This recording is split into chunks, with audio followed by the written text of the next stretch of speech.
দুনিয়া অর্জন করার জন্য মানুষ দুনিয়ার পিছনে দৌড়াবে,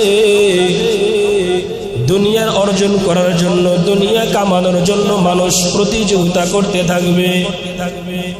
এমন ভাবে মানুষ দুনিয়া কামাইবে, মানুষ মৃত্যু একদিন বরণ করতে হবে, সে সেটাই ভুলে যাবে।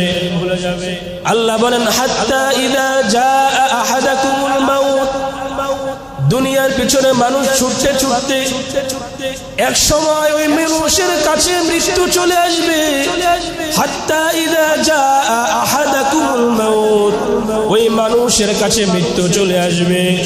মৃত্যু চলে আসার পর ওই ব্যক্তি বলবে ক্বালা রাব্বিরজিউন, ও আল্লাহ আপনি আমাকে দুনিয়ার মধ্যে আরেকবার পাঠান। ক্বালা রাব্বিরজিউন, আল্লাহকে বলবে আল্লাহ দুনিয়ার মধ্যে নেক আমল বেশি করে করতে পারি নাই, দুনিয়ার মধ্যে দান সাদাকা করতে পারি নাই, দুনিয়ার মধ্যে আমল সালেহ করতে পারি নাই, আয় আল্লাহ আপনি দুনিয়ার মধ্যে আবার আমাকে পাঠান। আল্লাহ বলবেন, ওই ব্যক্তি বলবে কেন পাঠাইব? আল্লাহ তাআলা ওই ব্যক্তিকে বলবেন তোমাকে দুনিয়ার মধ্যে আমি কেন পাঠাইব? একবার আমি আল্লাহ দুনিয়ার মধ্যে পাঠিয়েছি, একবার আমি আল্লাহ তোমাকে নেক আমল করার সুযোগ দিয়েছি, ও বান্দা তোমাকে দুনিয়ার মধ্যে আবার কেন পাঠাইব? বান্দা ডেকে ডেকে বলবে আল্লাহ লাআল্লি আ'মালু সালিহান ফীমা তারাকতু কাল্লা ইন্নাহা কালিমাতুন হুয়া কাইলুহা ওয়া মিন ওয়ারাইহিম বারযাখুন ইলা ইয়াউমি ইউবআসুন। আল্লাহু আকবার। ওই ব্যক্তি আল্লাহকে বলবে আল্লাহ দুনিয়ার মধ্যে আমাকে আরেকবার পাঠাইবেন। বলে লাআল্লি আমাল সালিহা, আমি দুনিয়ার মধ্যে নেক আমল করব, সালেহ কাজ করব, ভালো আমল করব। তারাকতু ফীমা কাল্লা, যে দুনিয়া আমি ছেড়ে এসেছি ওই দুনিয়ার মধ্যে আমাকে আরেকবার পাঠান, আমি নেক আমল করতে চাই। আল্লাহ তাআলা বলবেন কাল্লা, বান্দা কখনোই না, আমি আল্লাহ একবার দুনিয়ার মধ্যে পাঠিয়েছি, তোমাকে আবার দুনিয়ার মধ্যে আমি পাঠাইব, এটা কখনোই আমি আল্লাহর পক্ষে সম্ভব না, আমি আল্লাহ সম্ভব করব না। আল্লাহ বলেন কাল্লা, কখনোই না, ইন্নাহা কালিমাতুন ওয়া কাইলুহা, আল্লাহ বলেন বান্দা তুমি এমন একটা কথা বলেছো যে কথাটা শুধু কথাই রয়ে গিয়েছে, যে কথাটা কার্যকর হওয়া কখনো সম্ভব না। আল্লাহ বলবেন তোমাকে আল্লাহ আমি আল্লাহ একবার দুনিয়ার মধ্যে পাঠিয়েছি, নেক আমল করার জন্য আমি আল্লাহ পাঠাইলাম, তুমি কতটুকু নেক আমল করবা আল্লাহ রাব্বুল আলামিন তোমাকে সেটাও বাতলিয়ে দিয়েছেন। তোমাকে আল্লাহ পাক মেধা দিয়েছেন, ভালো বোঝার শক্তিও দিয়েছেন, খারাপ বোঝার শক্তিও আল্লাহ পাক তোমাকে দিয়েছেন। আল্লাহ দুনিয়ার মধ্যে পাঠাইছেন জীবনটাকে ভালো কাজেও তুমি লাগাইতে পারবা, খারাপ কাজেও তুমি লাগাইতে পারবা। আল্লাহ পাক রব্বুল আলামিন বলেন বান্দা একবার মৃত্যুবরণ করলে দ্বিতীয়বার দুনিয়াতে আসার কোনো সুযোগ নাই। আল্লাহ বলেন কাল্লা, এটা কখনোই সম্ভব না।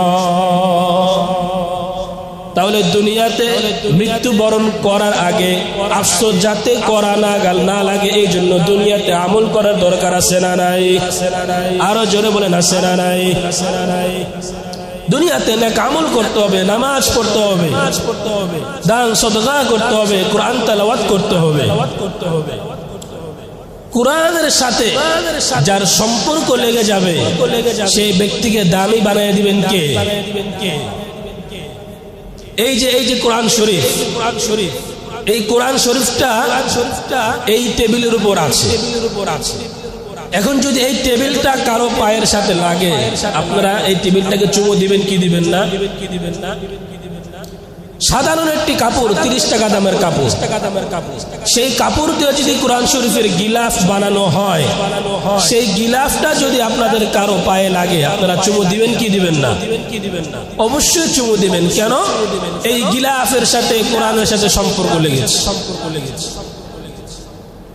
পৃথিবীর মধ্যে দুনিয়ার মধ্যে সব নবীদের মধ্যে সর্বশ্রেষ্ঠ নবীর নাম কি? মুহাম্মদ সাল্লাল্লাহু আলাইহি ওয়াসাল্লাম। কেন আমাদের নবী সব নবীর থেকে শ্রেষ্ঠ? কেন বলে এই নবীর উপর আল্লাহ পাক কোরআন নাযিল করেছেন। কোরআনের কারণে এই নবীর মর্যাদা বাড়িয়ে দিয়েছেন কে? আরো জোরে বলেন না কে? এজন্য কোরআনের সাথে যার সম্পর্ক লাগবে তার মর্যাদা বাড়িয়ে দিবেন কে? হাদিস শরীফের মধ্যে নবী বলেন আল কুরআনু শাফিউন ওয়া মুশাফফাউন ওয়া মাহিল্লুন মুসাদ্দাকুন মান জাআলাহু আমামাহু সাদাকাহু ইলাল জান্নাহ ওয়া মান জাআলাহু খালফা যহরিহি কাদাহু ইলান নার। নবীজি বলেন আল কুরআনু শাফিউন ওয়া মুশাফফাউন, কুরআন হচ্ছে এমন সুপারিশকারী যার সুপারিশ গ্রহণ করা হবে। নবীজি বলেন মান জাআলাহু আমামাহু সাদাকাহু ইলাল জান্নাহ, যে ব্যক্তি কোরআনকে সামনে রাখবে, যে ব্যক্তি কোরআন অনুযায়ী জীবন পরিচালনা করবে, যে ব্যক্তি কোরআন অনুযায়ী জীবনটাকে সাজাবে, কোরআন ওই ব্যক্তিকে জান্নাত পর্যন্ত নিয়ে যাবে। সুবহানাল্লাহ।